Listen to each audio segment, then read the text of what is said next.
Buku Kehidupan Jiddu Krishnamurti, bulan Agustus. Daftar isi: 1. Kebenaran. 2. Realitas. 3. Si pengamat dan yang diamati. 4. Apa adanya. 1. Kebenaran.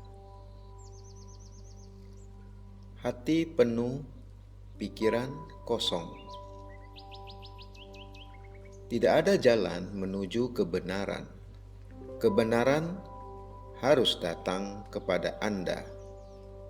Kebenaran hanya datang kepada Anda bila pikiran dan hati Anda sederhana, jernih, dan terdapat cinta dalam hati Anda. Bukan jika hati Anda dipenuhi oleh hal-hal dari pikiran. Bila terdapat cinta dalam hati Anda tidak bicara tentang mengorganisasikan persaudaraan umat manusia. Anda tidak bicara tentang kepercayaan. Anda tidak bicara tentang pemecah belahan dan kekuatan-kekuatan yang menciptakan pemecah belahan. Anda tidak perlu mencari rekonsiliasi. Lalu Anda adalah sekadar sesosok manusia tanpa label, tanpa negara. Ini berarti Anda harus membuang semua hal itu dan membiarkan kebenaran terwujud. Dan ia hanya bisa datang bila pikiran kosong. Bila pikiran berhenti mencipta, maka ia akan datang tanpa Anda undang. Maka ia akan datang secepat angin tanpa diketahui. Ia datang diam-diam, bukan ketika Anda mengamati dan berharap. Ia muncul seketika seperti sinar matahari, semurni gelap malam, tetapi untuk menerimanya hati harus penuh dan pikiran kosong. Sekarang ini pikiran Anda penuh dan hati Anda kosong. 1 Agustus. Kebenaran. Kebenaran adalah kebenaran. Tidak ada jalan menuju kebenaran dan tidak ada dua kebenaran. Kebenaran bukan dari masa lampau atau masa kini. Ia bebas dari waktu, timeless. Dan orang yang mengutip kebenaran dari Buddha, dari Sankara, dari Kristus, atau yang sekedar mengulang-ulang apa yang saya katakan, tidak akan menemukan kebenaran. Oleh karena pengulangan bukanlah kebenaran. Pengulangan adalah kebohongan. Kebenaran adalah suatu keberadaan ketika pikiran yang mencoba memilah-milah, yang menjadi eksklusif, yang hanya bisa berpikir dari sudut hasil, pencapaian, berakhir. Hanya di situ ada kebenaran. Batin yang berupaya mendisiplinkan dirinya untuk mencapai suatu tujuan tidak bisa mengenal kebenaran. Oleh karena tujuan itu adalah proyeksi dirinya sendiri, dan mengejar proyeksi itu, betapapun mulianya, adalah suatu bentuk pemujaan diri. Orang seperti itu memuja dirinya sendiri, dan dengan demikian ia tidak dapat mengenal kebenaran. Kebenaran hanya bisa dikenal apabila kita memahami seluruh proses pikiran. Artinya, apabila tidak ada lagi pergulatan. 2 Agustus, kebenaran. Kebenaran tidak punya tempat menetap. Kebenaran itu fakta, dan fakta itu hanya dapat dipahami apabila berbagai hal yang ditempatkan di antara batin dan fakta itu dilenyapkan. Fakta itu adalah hubungan Anda dengan harta milik, dengan istri Anda, dengan sesama manusia, dengan alam, dengan gagasan-gagasan. Dan selama Anda tidak memahami fakta tentang hubungan, pencarian Anda akan Tuhan hanya akan menambah kebingungan. Oleh karena ia menjadi sekedar substitusi, pelarian, dan dengan demikian tidak punya arti. Selama Anda mendominasi istri Anda, atau dia mendominasi Anda, selama Anda memiliki dan dimiliki, Anda tidak bisa tahu cinta. Selama Anda menekan, mengganti, selama Anda ambisius, Anda tidak bisa tahu kebenaran. Yang akan tahu kebenaran hanyalah dia yang tidak mencari, yang tidak bergulat, yang tidak mencoba mencapai suatu hasil. Kebenaran tidak berlanjut. Ia tidak punya tempat menetap. Ia hanya bisa dilihat dari saat ke saat. Kebenaran selalu baru. Oleh karena itu, bebas dari waktu. Kebenaran yang kemarin bukanlah kebenaran hari ini. Kebenaran hari ini bukanlah kebenaran hari esok. Kebenaran tidak punya kelangsungan. Pikiranlah yang ingin menjadikan pengalaman yang dinamakannya kebenaran itu berlanjut, dan pikiran seperti itu tidak akan tahu kebenaran. Kebenaran selalu baru. Ia berarti melihat senyum yang sama dan melihat senyum itu secara baru, melihat orang yang sama dan melihat orang itu secara baru, melihat daun nyur yang melambai itu secara baru, menghadapi kehidupan secara baru. 3 Agustus, kebenaran. Tidak ada penuntun menuju kebenaran. Apakah Tuhan dapat ditemukan dengan mencarinya? Dapatkah Anda mencari apa yang tidak Anda ketahui? Untuk bisa menemukan, Anda harus tahu apa yang Anda cari. Jika Anda mencari untuk menemukan, yang Anda temukan adalah suatu proyeksi diri. Itu adalah apa yang Anda inginkan, dan kriteria keinginan bukanlah kebenaran. Mencari kebenaran berarti mengingkarinya. Kebenaran tidak mempunyai tempat tinggal tertentu. Tidak ada jalan, tidak ada penuntun menuju kepadanya. Dan kata bukanlah kebenaran. Apakah kebenaran dapat ditemukan dalam suatu lingkungan tertentu, dalam suatu iklim tertentu, di kalangan orang-orang tertentu? Apakah ia ada di sini dan tidak di sana? Apakah orang itu penuntun menuju kebenaran dan bukan orang lain? Apakah ada penuntun sama sekali? Bila kebenaran dicari, yang ditemukan hanya bisa datang dari ketidaktahuan.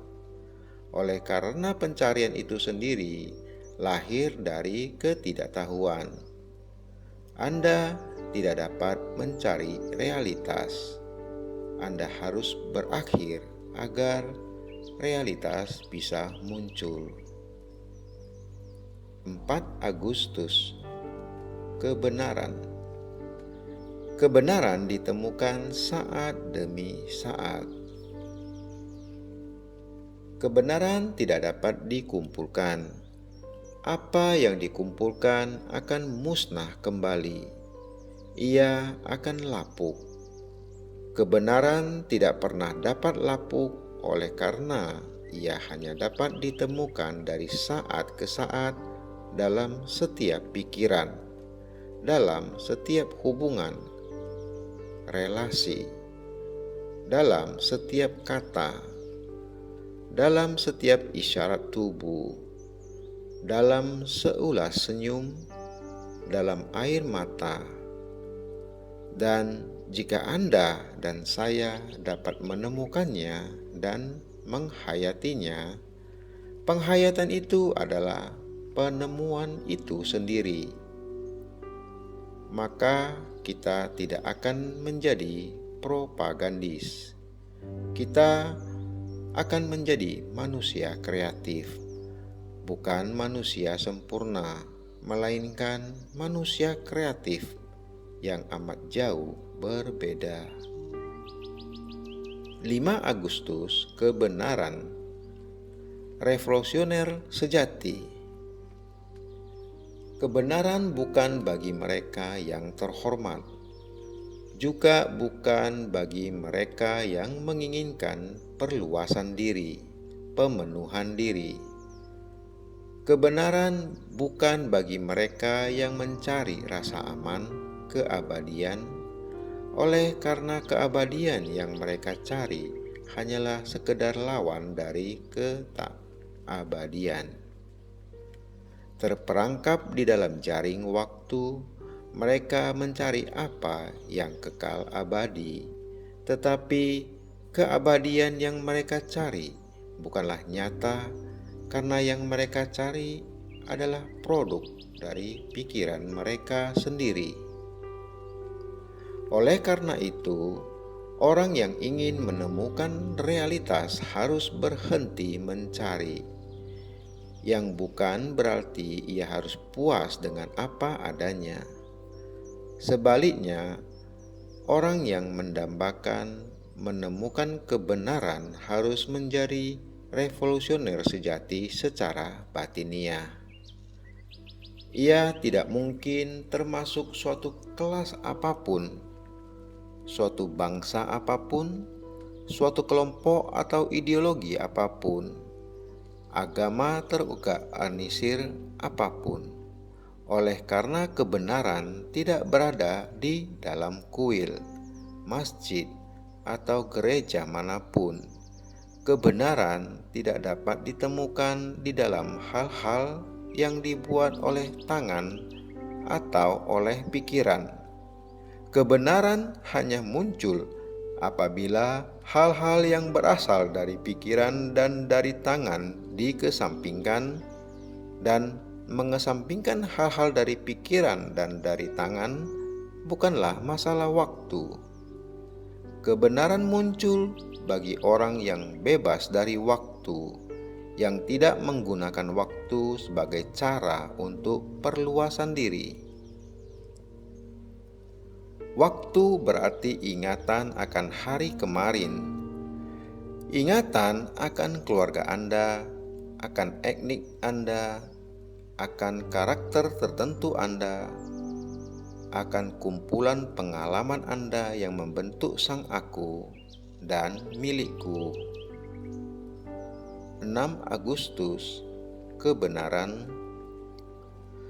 Lihatlah kebenaran di dalam kepalsuan. Anda mungkin secara dangkal setuju bila Anda mendengar orang berkata bahwa nasionalisme beserta segala emosionalisme dan kepentingan yang ada di dalamnya menghasilkan eksploitasi dan mempertentangkan manusia satu sama lain. Tetapi untuk benar-benar membebaskan batin Anda dari remehan nasionalisme adalah soal lain. Untuk bebas bukan hanya dari nasionalisme, tetapi juga dari segala konklusi agama terorganisir dan sistem-sistem politik, penting bagi batin untuk menjadi muda, segar, polos, yang artinya berada dalam keadaan revolusi.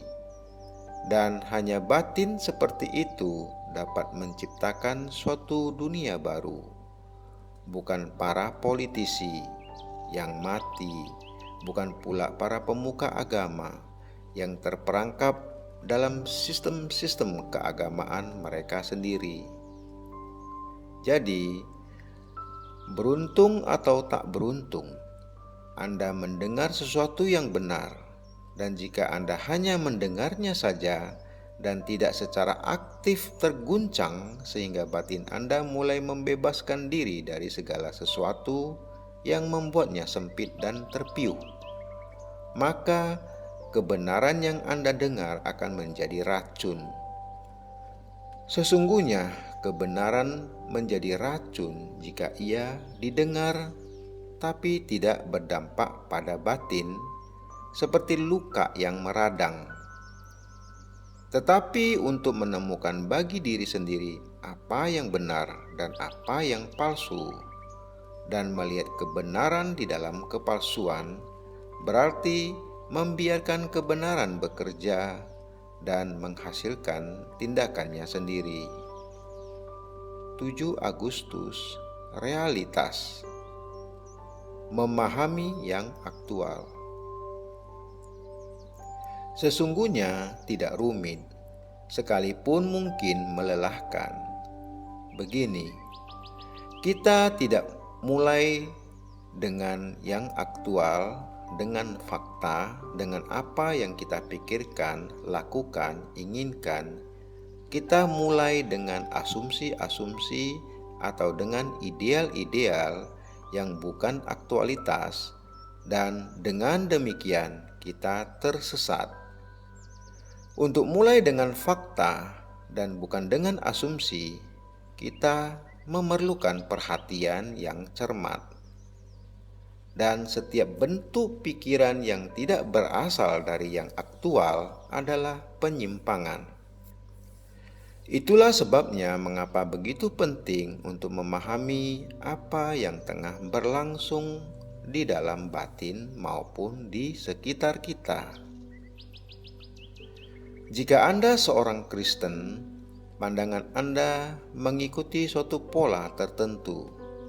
Jika Anda seorang Hindu, Buddhis, atau Muslim, Anda mengikuti pola yang berbeda.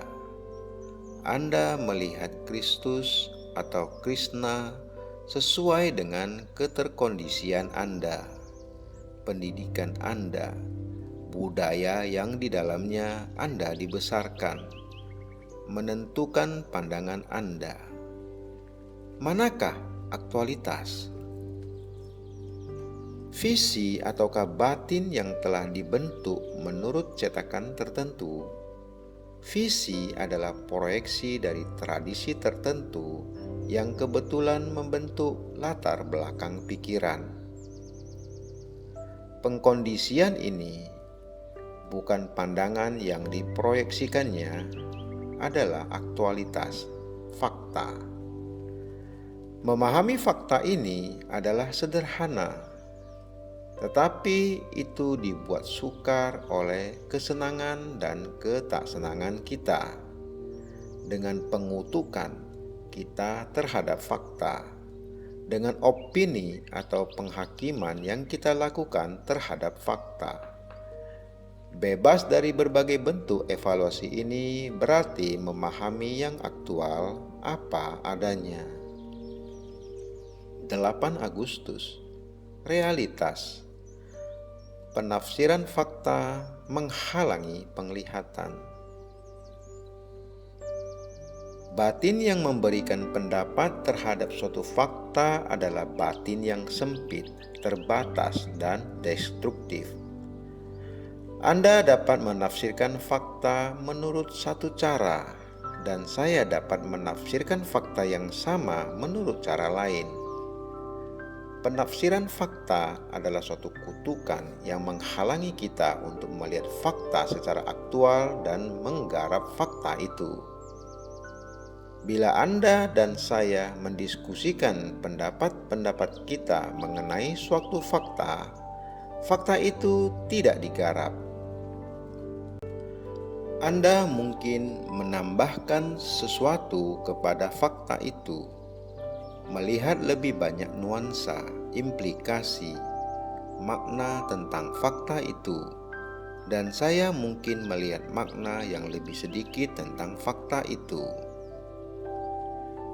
Tetapi fakta tidak bisa ditafsirkan. Saya tidak bisa memberikan pendapat tentang fakta itu. Fakta itu apa adanya, dan sukar sekali bagi batin untuk menerima fakta itu.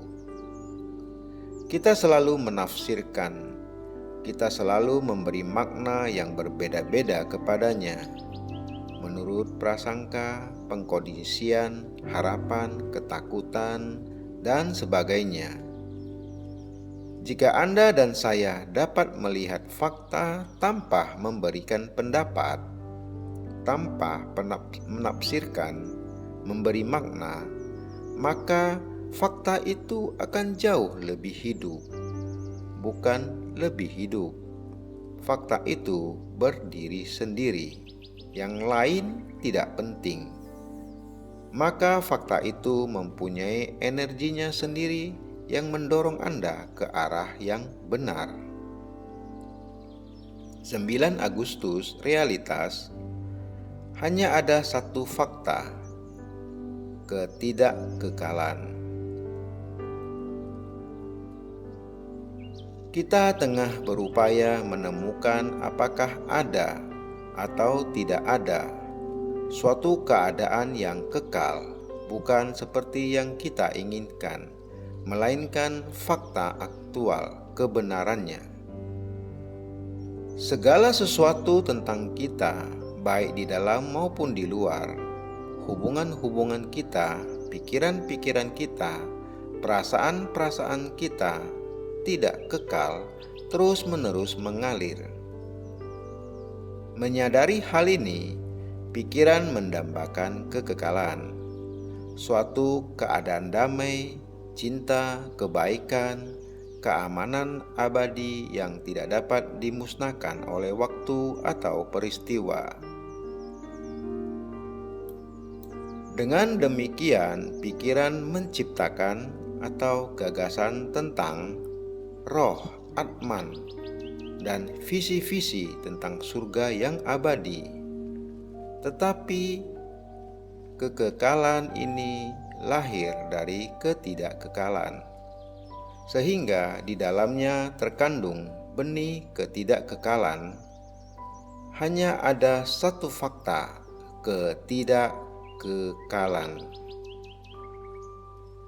10 Agustus, realitas. Mendambakan yang tak diketahui. Anda ingin saya menceritakan kepada Anda apa itu realitas? Dapatkah apa yang tak teruraikan dirumuskan dengan kata-kata? Dapatkah Anda mengukur sesuatu yang tak terukur? Dapatkah Anda menangkap angin dalam genggaman Anda? Jika dapat, apakah itu memang angin?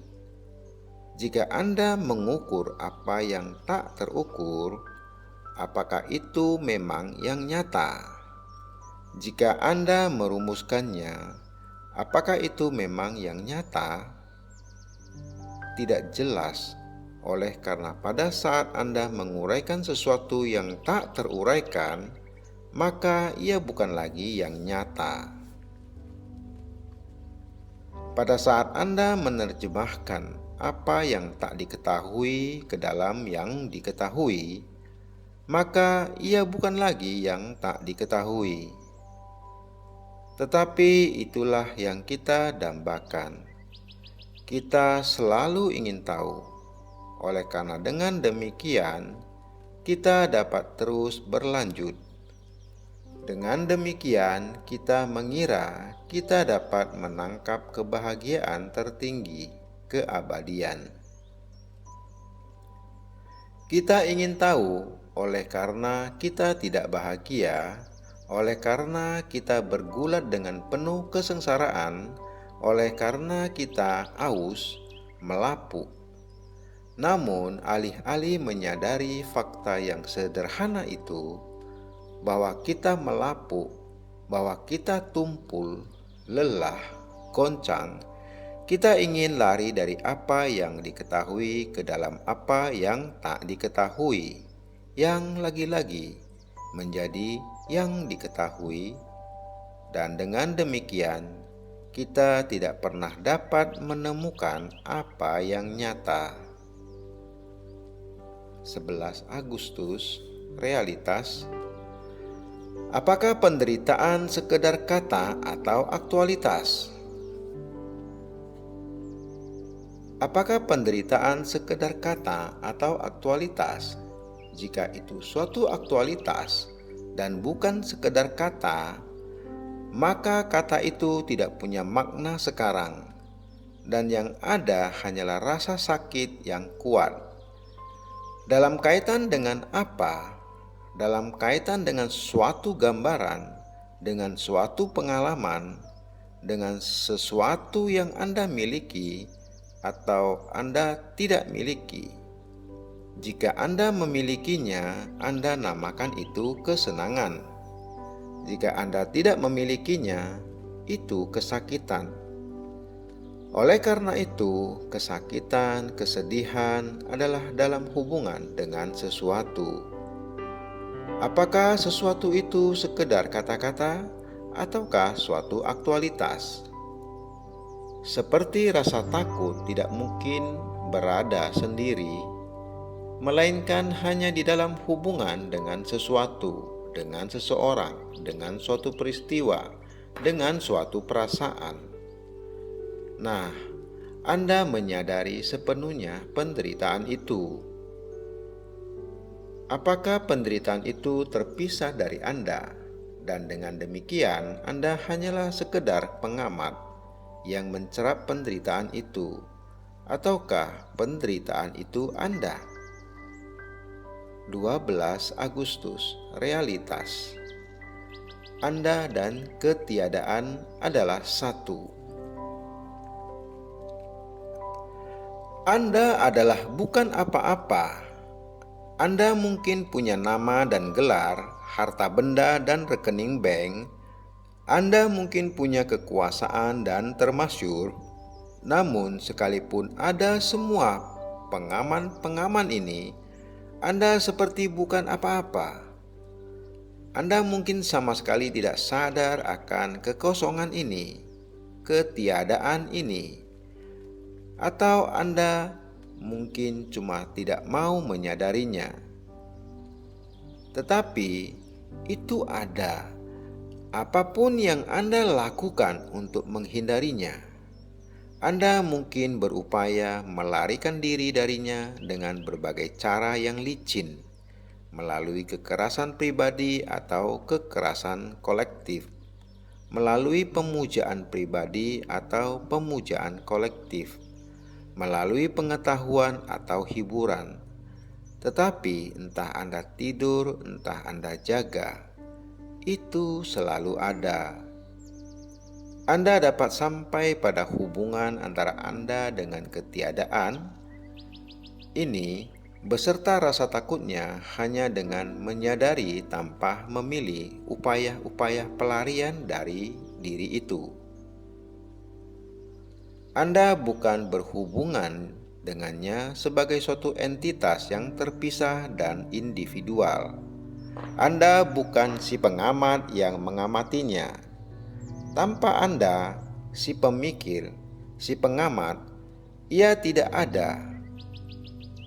Anda dan ketiadaan adalah satu. Anda dan ketiadaan adalah fenomena bersama, bukan dua proses yang terpisah. Jika Anda, si pemikir, takut kepadanya dan mendekatinya sebagai sesuatu yang bertentangan dan berlawanan dengan Anda, maka setiap tindakan yang dapat Anda lakukan terhadapnya, mau tidak mau akan membawa kepada ilusi, dan dengan demikian kepada konflik dan kesengsaraan lebih jauh. Bila ada penemuan, pengalaman akan ketiadaan itu sebagai Anda, maka ketakutan yang hanya ada bila si pemikir terpisah dari pikiran-pikirannya dan dengan demikian berupaya mengadakan hubungan dengan mereka akan tanggal sepenuhnya. 13 Agustus, si pengamat dan yang diamati. Bagaimana kita mengakhiri rasa takut? Kita tengah mendiskusikan sesuatu yang membutuhkan perhatian Anda, bukan kesetujuan atau ketidaksetujuan Anda. Kita memandang kehidupan secara ketat, objektif, jernih, bukan menurut perasaan Anda, khayalan Anda, apa yang Anda suka atau tidak suka. Yang kita suka dan yang kita tidak suka, itulah yang telah menciptakan seluruh kesengsaraan ini. Seluruh yang kita kemukakan adalah ini. Bagaimana kita mengakhiri rasa takut? Itu adalah salah satu masalah besar kita. Oleh karena jika manusia tidak dapat mengakhirinya, ia hidup abadi di dalam kegelapan, bukan abadi dalam arti Kristen, melainkan dalam arti sehari-hari. Satu kehidupan ini saja cukup. Bagi saya sebagai manusia haruslah ada jalan keluar, dan bukan dengan menciptakan suatu harapan di masa depan. Dapatkah saya sebagai manusia mengakhiri rasa takut secara total, bukan sedikit demi sedikit? Mungkin Anda belum pernah menanyakan itu kepada diri Anda sendiri, dan mungkin Anda tidak menanyakannya karena Anda tidak tahu bagaimana caranya keluar dari situ. Tetapi jika Anda menanyakannya secara amat serius, dengan maksud bukan untuk menemukan cara mengakhirinya, melainkan dengan maksud untuk menemukan hakikat dan struktur rasa takut itu sendiri, maka pada saat Anda menemukannya, rasa takut itu sendiri berakhir. Anda tidak perlu melakukan apa-apa terhadapnya. Bila kita menyadari rasa takut itu dan berhubungan dengannya secara langsung, maka si pengamat adalah apa yang diamati. Tidak ada perbedaan antara si pengamat dengan apa yang diamati. Bila rasa takut diamati tanpa si pengamat, terdapat tindakan, tetapi bukan tindakan si pengamat yang bertindak terhadap rasa takut. 14 Agustus, si pengamat dan yang diamati. Dualitas antara si pemikir dan pikirannya. Bila Anda mengamati apapun, sebatang pohon, istri Anda, anak-anak Anda, tetangga Anda, bintang-bintang pada suatu malam, cahaya gemerlapan di permukaan air, burung terbang di angkasa, apapun, selalu ada si pengamat, si penyensor, si pemikir. Dia yang mengalami, si pencari. Dan apa yang diamatinya? Si pengamat dan yang diamati, si pemikir dan pikirannya. Jadi selalu ada pembagian. Pembagian itulah waktu. Pembagian itulah intisari dari konflik. Dan bila ada konflik, terdapat kontradiksi, terdapat si pengamat dan yang diamati. Itu kontradiksi, terdapat pemisahan, dan dari situ, bila ada kontradiksi, terdapat konflik. Dan bila terdapat konflik, selalu ada urgensi untuk mengatasinya, menaklukkannya, mengalahkannya, melarikan diri darinya, melakukan sesuatu terhadapnya. Dan semua kegiatan itu melibatkan waktu. Selama ada pembagian, waktu akan berjalan terus, dan waktu adalah penderitaan. Dan orang yang ingin memahami akhir penderitaan haruslah memahami ini, harus menemukan, harus keluar dari dualitas antara si pemikir dan pikirannya, antara dia yang mengalami dan pengalamannya ini. Artinya, bila terdapat pembagian antara si pengamat dan yang diamatinya, terdapat waktu, dan oleh karena itu tidak ada akhir penderitaan. Lalu, apa yang harus kita lakukan? Pahamkah Anda akan pertanyaan ini? Saya melihat di dalam diri saya, si pengamat selalu memandang, menghakimi, menyensor, menerima, menolak, mendisiplinkan, mengendalikan, membentuk. Si pengamat itu, si pemikir itu adalah hasil dari pikiran. Jelas? Pikiranlah yang pertama, bukan si pengamat, bukan si pemikir. Jika tidak ada pemikiran sama sekali, tidak akan ada si pengamat, tidak ada si pemikir.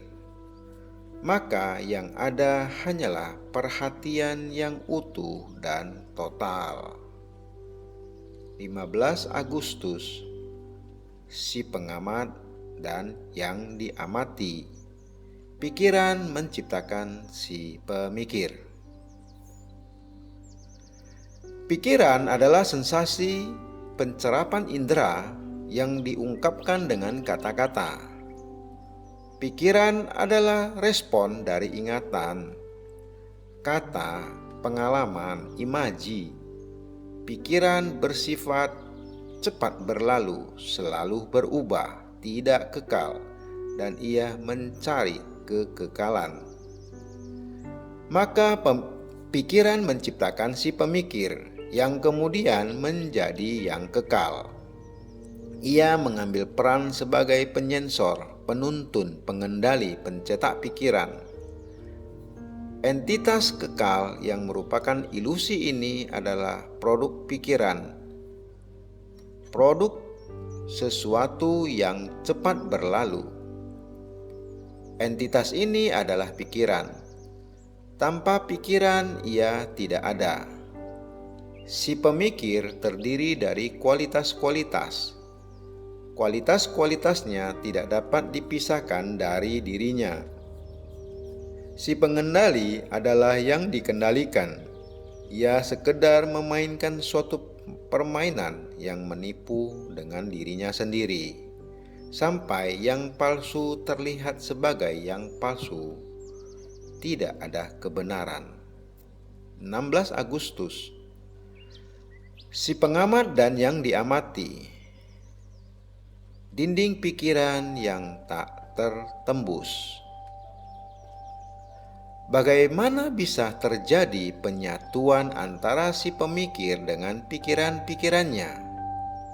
Bukan melalui tindakan kemauan, bukan melalui disiplin, bukan melalui upaya, pengendalian atau konsentrasi apapun, bukan melalui cara apapun. Penggunaan suatu cara berarti ada sesuatu pelaksana yang bertindak, bukan? Selama ada si pelaku, selalu ada pemisahan. Penyatuan terjadi hanya apabila batin sepenuhnya hening, tanpa mencoba untuk hening. Ada keheningan ini bukan ketika si pemikir berakhir, melainkan hanya ketika pikiran itu sendiri berakhir. Harus ada kebebasan dari tanggapan keterkondisian yang adalah pikiran. Setiap masalah terselesaikan hanya apabila gagasan konklusi tidak ada. Konklusi, gagasan, pikiran adalah guncangan batin. Bagaimana mungkin ada pemahaman bila batin guncang?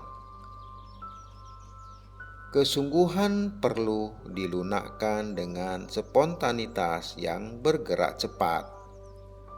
Anda akan menemukan, jika Anda menyimak semua yang dikatakan, bahwa kebenaran akan datang pada saat-saat Anda tidak mengharapkannya.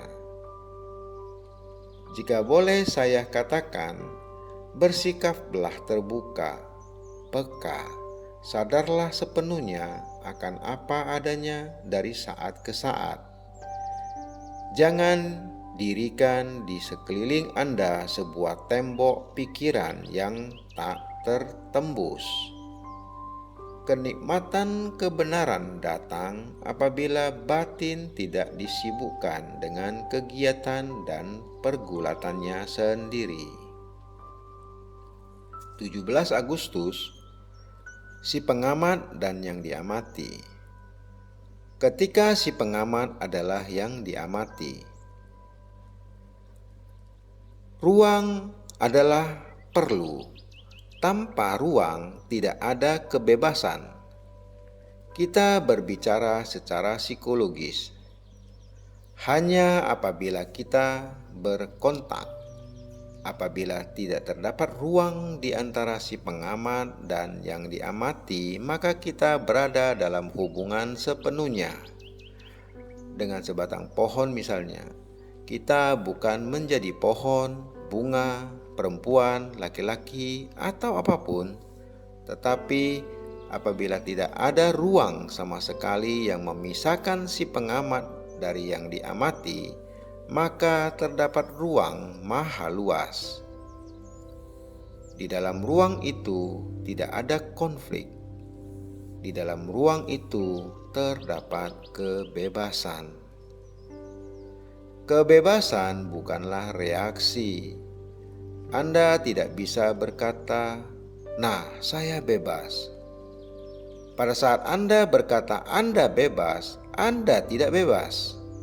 Oleh karena Anda sadar akan diri Anda sebagai bebas dari sesuatu, dan dengan demikian Anda berada dalam situasi seperti si pengamat yang mengamati sebatang pohon.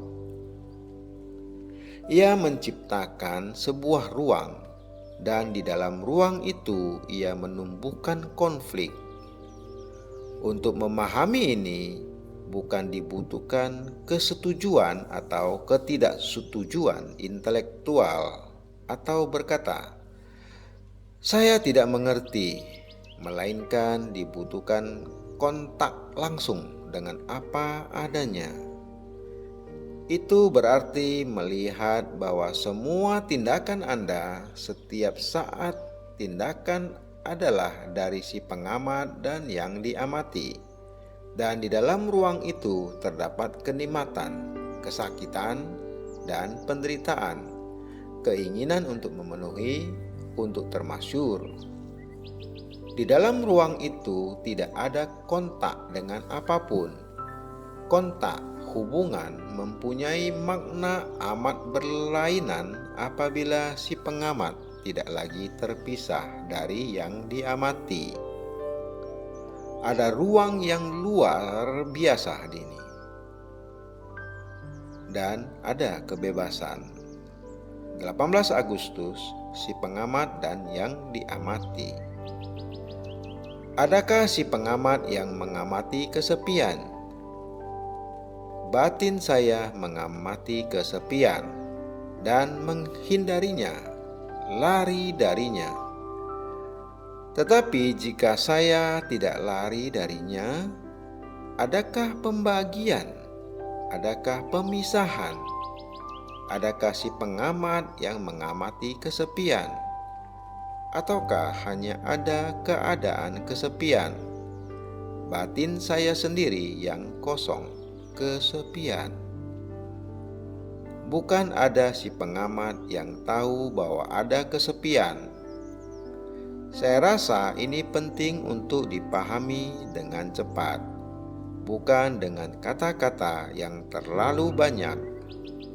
Sekarang kita berkata, "Saya iri hati, dan saya ingin melenyapkan iri hati." Jadi ada si pengamat dan yang diamati.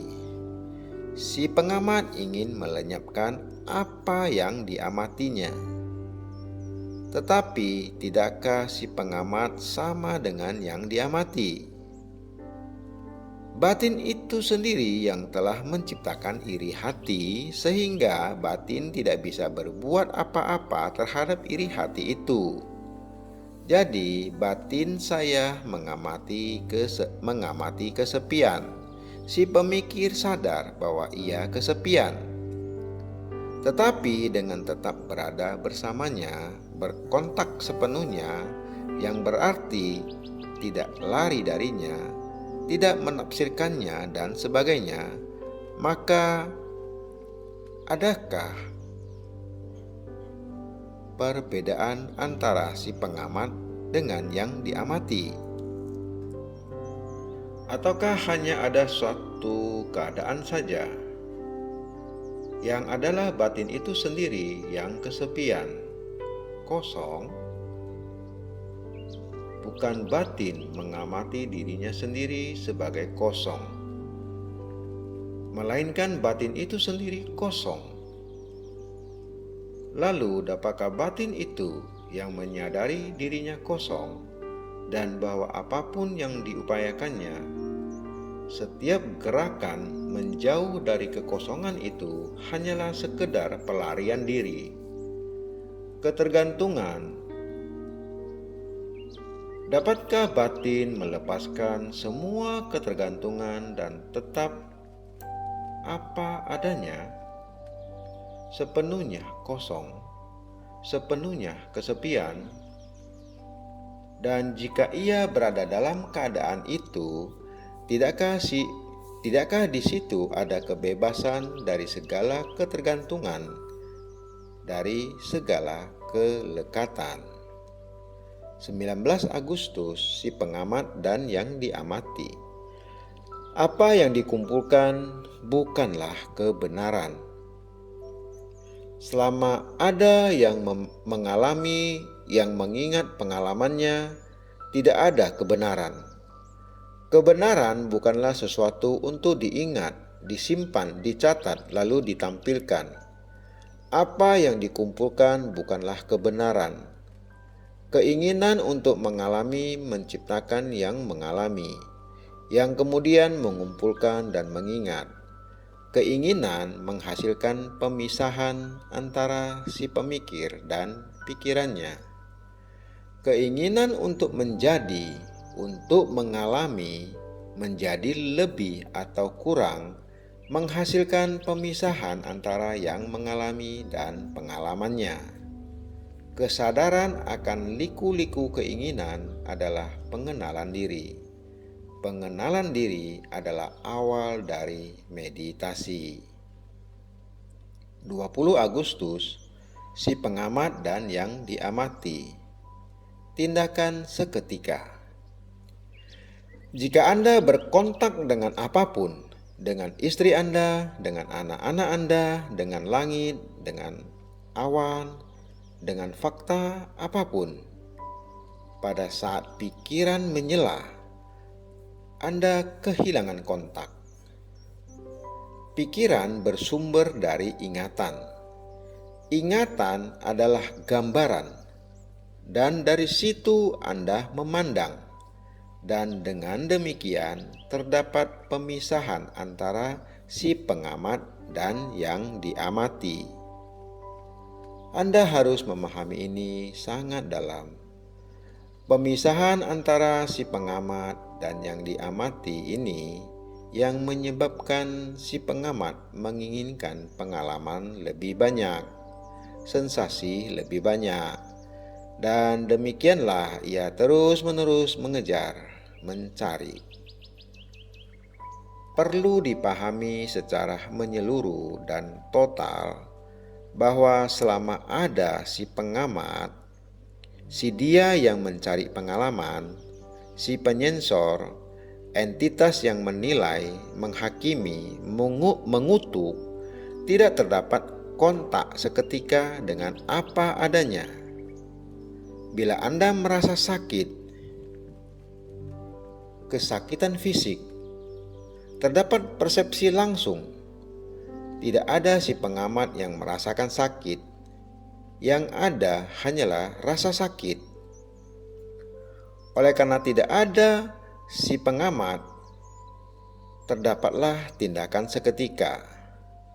Yang ada bukanlah gagasan dulu, lalu tindakan, melainkan yang ada hanya tindakan bila ada rasa sakit. Oleh karena terdapat kontak fisik langsung, rasa sakit itu adalah Anda.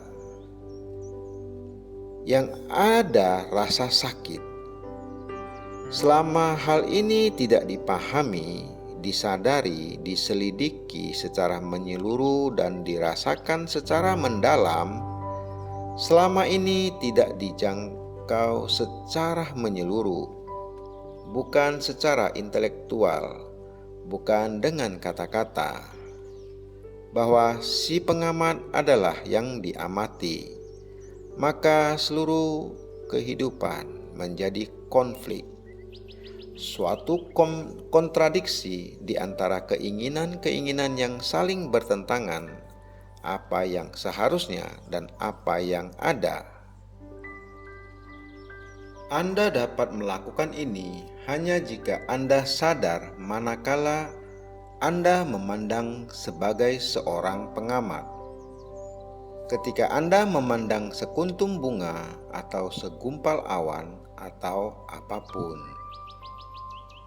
21 Agustus, apa adanya. Realitas ada di dalam apa adanya. Alih-alih bertanya siapa yang telah sampai atau Tuhan itu apa? Mengapa Anda tidak memberikan seluruh perhatian dan kesadaran Anda terhadap apa adanya? Di situ Anda akan menemukan yang tak diketahui, atau lebih tepat, ia akan datang kepada Anda. Jika Anda memahami apa yang diketahui, Anda akan mengalami keheningan yang luar biasa itu, yang bukan sengaja diadakan, bukan dipaksakan, kekosongan kreatif yang hanya di dalamnya realitas dapat masuk. Ia tidak dapat datang kepada apa yang dalam proses menjadi, yang berjuang. Ia hanya dapat datang kepada apa adanya, yang memahami apa adanya. Maka Anda akan melihat bahwa realitas tidak berada jauh. Yang tak diketahui tidak berada jauh. Ia berada di dalam apa adanya. Seperti jawaban terhadap suatu masalah terletak di dalam masalah itu sendiri, begitu pula realitas terdapat di apa adanya. Jika kita dapat memahaminya, kita akan mengenal kebenaran. 22 Agustus, apa adanya. Hadapilah fakta. Saya bersedih hati. Secara psikologis, saya sangat terguncang dan saya punya pikiran tentangnya. Apa yang harus saya lakukan, apa yang tidak boleh saya lakukan, bagaimana itu bisa diubah. Pikiran itu, rumusan itu, konsep itu mencegah saya memandang fakta apa adanya. Gagasan dan rumusan adalah pelarian diri dari apa adanya. Ada tindakan seketika bila ada bahaya besar. Di situ Anda tidak punya gagasan. Anda tidak merumuskan suatu gagasan, lalu baru bertindak berdasarkan gagasan. Batin menjadi malas, lesu, melalui rumusan yang telah memberinya cara melarikan diri dari bertindak terhadap apa adanya. Melihat sendiri seluruh struktur dari apa yang dikatakan tadi, bukan oleh karena itu telah ditunjukkan kepada kita. Mungkinkah untuk menghadapi fakta? Misalnya, fakta bahwa kita penuh kekerasan. Kita adalah manusia yang keras dan kita telah memilih kekerasan sebagai cara hidup, perang, dan sebagainya. Sekalipun kita bicara terus-menerus tentang tanpa kekerasan, terutama di timur, kita bukanlah manusia yang tidak keras. Kita adalah manusia keras. Gagasan tanpa kekerasan adalah gagasan yang dapat digunakan secara politis. Itu adalah makna yang lain. Tapi itu cuma gagasan, bukan fakta. Oleh karena manusia tidak mampu menghadapi fakta kekerasan, maka ia menciptakan cita-cita tanpa kekerasan yang menghalanginya menggarap fakta itu. Bagaimanapun juga, faktanya adalah saya keras, saya marah. Apa gunanya gagasan? Ini bukan gagasan tentang marah. Fakta marahlah yang penting, seperti fakta lapar. Tidak ada gagasan tentang lapar. Lalu idenya adalah tentang apa yang hendak dimakan dan didorong oleh kenikmatan Anda makan. Tindakan berkaitan dengan apa adanya hanya ada apabila tidak ada gagasan tentang apa yang harus dikerjakan terhadap apa yang Anda hadapi, yang adalah apa adanya. 23 Agustus, apa adanya. Kebebasan dari apa adanya. Kebajikan datang dari pemahaman akan apa adanya, sedangkan proses menjadi saleh adalah penundaan, menutupi apa adanya dengan apa yang Anda inginkan. Oleh karena itu, dengan proses menjadi saleh, Anda menghindari tindakan yang langsung terhadap apa adanya. Proses menghindari apa adanya melalui pemupukan ideal ini dianggap kebajikan. Tetapi jika Anda memandangnya secara teliti dan langsung, Anda akan melihat bahwa itu sama sekali bukan kebajikan.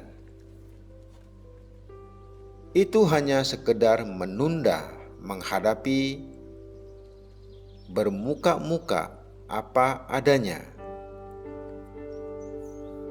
Kebajikan bukanlah proses menjadi apa yang tidak ada. Kebajikan adalah memahami apa adanya, dan oleh karena itu kebebasan dari apa adanya. Kebajikan penting bagi masyarakat yang tengah runtuh dengan cepat. 24 Agustus, apa adanya. Mengamati pikiran. Saya harus mencintai apa yang saya pelajari. Jika Anda ingin memahami seorang anak kecil, Anda harus mencintainya dan bukan mengutuknya. Anda harus bermain dengannya, mengamati gerak-geriknya, sifat-sifatnya yang unik, tindak tanduknya. Tetapi jika Anda hanya mengutuk, menentang, atau menyalahkannya, tidak terdapat pemahaman akan anak itu. Begitu pula untuk memahami apa adanya. Kita harus mengamati apa yang kita pikirkan, rasakan, dan lakukan dari saat ke saat. Itulah yang aktual. 25 Agustus, apa adanya. Pelarian diri menghasilkan konflik. Mengapa kita berambisi? Mengapa kita ingin sukses? Menjadi orang penting. Mengapa kita berjuang untuk menjadi hebat? Mengapa kita berupaya seperti ini untuk menonjolkan sang aku ini? Entah secara langsung, entah melalui sebuah ideologi atau negara. Bukankah penonjolan diri ini sebab utama dari konflik dan kebingungan kita? Tanpa ambisi, apakah kita akan lenyap? Tidak dapatkah kita survive secara fisik tanpa berambisi? Mengapa kita cerdik dan berambisi? Bukankah ambisi itu dorongan untuk menghindari apa adanya? Bukankah kecerdikan ini sesungguhnya bodoh yang adalah diri kita? Mengapa kita begitu takut akan apa adanya? Apa gunanya melarikan diri kalau apapun diri kita selalu ada di situ? Kita mungkin berhasil melarikan diri, tetapi apa adanya diri kita selalu ada di situ, membuahkan konflik dan kesengsaraan. Mengapa kita begitu takut akan kesepian kita atau kehampaan kita? Setiap kegiatan yang menjauhi apa adanya pasti akan menghasilkan penderitaan dan pertentangan. Konflik adalah pengingkaran dari apa adanya atau pelarian dari apa adanya. Tidak ada konflik selain itu. Konflik kita makin lama makin rumit dan tak terpecahkan oleh karena kita tidak menghadapi apa adanya. Di dalam apa adanya, tidak ada kerumitan. Itu hanya ada di dalam banyak pelarian diri yang kita kejar. 26 Agustus, apa adanya. Ketidakpuasan tak mempunyai jawaban. Apakah yang kita tidak puas? Jelas itu adalah apa adanya. Apa adanya itu mungkin tatanan masyarakat. Apa adanya mungkin hubungan. Apa adanya mungkin diri kita sendiri, hakikat diri kita. Yang buruk, pikiran yang berkelana, ambisi, frustasi, ketakutan yang amat banyak. Itulah hakikat diri kita. Dengan lari dari situ, kita mengira kita akan menemukan suatu jawaban terhadap ketidakpuasan kita. Jadi kita selalu mencari suatu jalan, suatu cara untuk mengubah apa adanya. Itulah yang memenuhi batin kita.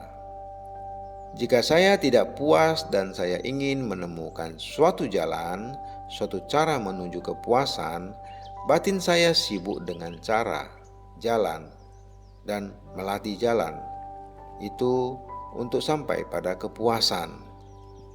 Jadi saya tidak lagi peduli dengan ketidakpuasan, dengan bara, dengan nyala api yang berkobar, yang kita namakan ketidakpuasan. Kita tidak menemukan apa yang ada di balik ketidakpuasan itu. Kita hanya memedulikan bagaimana lari dari api itu, dari kecemasan yang membakar itu. Itu amat sukar, karena batin kita tidak pernah puas, tidak pernah bersikap menerima dengan penyelidikan apa adanya. Ia selalu mencoba mengubah apa adanya menjadi sesuatu yang lain, yang adalah proses menyalahkan, membenarkan, atau membandingkan. Jika Anda mengamati batin Anda sendiri, Anda akan melihat bila ia berhadapan muka dengan apa adanya, lalu ia menyalahkan, lalu ia membandingkan dengan apa yang seharusnya, atau membenarkannya dan sebagainya. Dan dengan demikian menghalau apa adanya, mengesampingkan apa yang menyebabkan gangguan, kesakitan, kecemasan. 27 Agustus, apa adanya. Daya upaya adalah pengalihan perhatian dari apa adanya. Kita harus memahami masalah daya upaya. Jika kita dapat memahami makna daya upaya, maka kita dapat menerjemahkannya ke dalam tindakan dalam kehidupan kita sehari-hari. Bukankah daya upaya berarti pergulatan untuk mengubah apa adanya menjadi apa yang tidak ada, atau apa yang seharusnya ada, atau apa yang seharusnya berkembang? Kita terus-menerus melarikan diri dari apa adanya, mengubahnya atau memodifikasikannya. Orang yang sungguh-sungguh puas adalah orang yang memahami apa adanya, yang memberikan makna yang benar kepada apa adanya. Hanya di dalam keadaan sadar secara pasif, maka apa adanya dipahami. Pada saat ini, saya tidak membicarakan pergulatan fisik dengan bumi, dengan bangunan atau suatu masalah teknis, melainkan membicarakan pergulatan secara psikologis. Pergulatan dan masalah psikologis selalu menutupi yang fisiologis. Anda mungkin mendirikan suatu struktur sosial yang berhati-hati, tetapi selama kegelapan dan perjuangan psikologis tidak dipahami, hal itu selalu menjungkir balikan struktur yang dibangun secara berhati-hati. Daya upaya adalah pengalihan perhatian dari apa adanya. Di dalam menerima apa adanya, berakhirlah pergulatan. Tidak ada penerimaan selama ada keinginan untuk mengubah atau memodifikasikan apa adanya. Pergulatan yang mengisyaratkan kehancuran, mau tidak mau ada selama Anda mau tidak mau ada selama ada keinginan untuk mengubah apa adanya. 28 Agustus, apa adanya, kepuasan yang bukan dari pikiran. Bukankah ketidakpuasan itu penting? Bukan untuk ditekan, melainkan didorong, diselidiki, digali, sehingga dengan pemahaman akan apa adanya, muncullah kepuasan. Kepuasan itu bukanlah kepuasan yang dihasilkan oleh suatu sistem pemikiran, melainkan adalah kepuasan yang datang dengan pemahaman akan apa adanya. Kepuasan itu bukanlah produk batin yang terganggu, terguncang, tidak tuntas bila ia mencari kedamaian, bila ia mencari cara melarikan diri dari apa adanya. Dengan demikian, batin melalui pembenaran, pembandingan, penilaian, mencoba mengubah apa adanya, dan dengan demikian berharap mencapai suatu keadaan yang di situ ia tidak akan terganggu, ia akan damai, akan ada keheningan. Dan bila batin terganggu oleh kondisi masyarakat, oleh kemiskinan, kelaparan, kemerosotan, Oleh kesengsaraan yang menggenaskan melihat semua itu, batin mencoba mengubahnya. Ia terlibat dalam upaya untuk mengubah, di dalam sistem untuk mengubah. Tetapi jika batin mampu memandang apa adanya tanpa pembandingan, tanpa penilaian, tanpa keinginan mengubahnya menjadi sesuatu yang lain, maka Anda akan melihat ada sejenis kepuasan yang bukan dari pikiran. Kepuasan sebagai produk pikiran adalah pelarian diri. Ia mandul, ia mati. Tetapi ada kepuasan yang bukan dari batin yang muncul apabila ada pemahaman akan apa adanya. Yang di situ terdapat revolusi mendalam yang berdampak pada masyarakat dan hubungan pribadi. 29 Agustus, apa adanya. Peliharalah ketidakpuasan. Bukankah ketidakpuasan itu penting dalam hidup kita? Bagi setiap pertanyaan, bagi setiap penyelidikan, bagi penelusuran untuk menemukan apa yang nyata, apa itu kebenaran, apa yang penting dalam hidup, saya mungkin memiliki ketidakpuasan yang menyala-nyala ini di perguruan tinggi. Lalu saya mendapat pekerjaan yang baik dan ketidakpuasan itu lenyap. Saya puas. Saya berjuang untuk menyokong keluarga saya. Saya harus memperoleh nafkah, dan dengan demikian ketidakpuasan saya reda, musnah, dan saya berubah menjadi manusia remeh yang puas dengan hal-hal sehari-hari. Dan saya bukan lagi tidak puas, tetapi nyala api itu terus tetap dipelihara dari awal sampai akhir, sehingga terdapat penyelidikan sejati. Penelusuran sejati menyelami masalah apa itu ketidakpuasan. Oleh karena batin mudah sekali mencari obat untuk membuatnya puas dengan sifat-sifat baik, dengan kualitas-kualitas, dengan gagasan-gagasan, dengan tindakan-tindakan, ia menegakkan suatu rutinitas dan terperangkap di dalamnya. Kita kenal sekali dengan itu, tetapi masalah kita bukanlah bagaimana meredakan ketidakpuasan, melainkan bagaimana memeliharanya supaya tetap membara, hidup, vital. Semua kitab-kitab suci kita, semua guru-guru spiritual kita, semua sistem politik mendamaikan batin, meredakan batin, memenuhi bagian supaya surut, mengesampingkan ketidakpuasan dan berkecimpung di dalam salah satu bentuk kepuasan. Bukankah penting untuk tidak puas agar dapat menemukan apa yang benar? 30 Agustus, apa adanya. Memahami apa adanya. Kita bertentangan satu sama lain dan bumi kita terancam kemusnahan.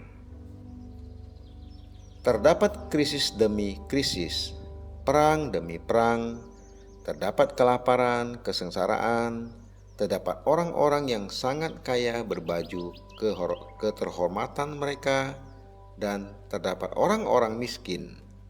Untuk memecahkan masalah-masalah ini, yang diperlukan bukanlah suatu sistem pemikiran baru, bukanlah suatu revolusi ekonomis baru, melainkan memahami apa adanya.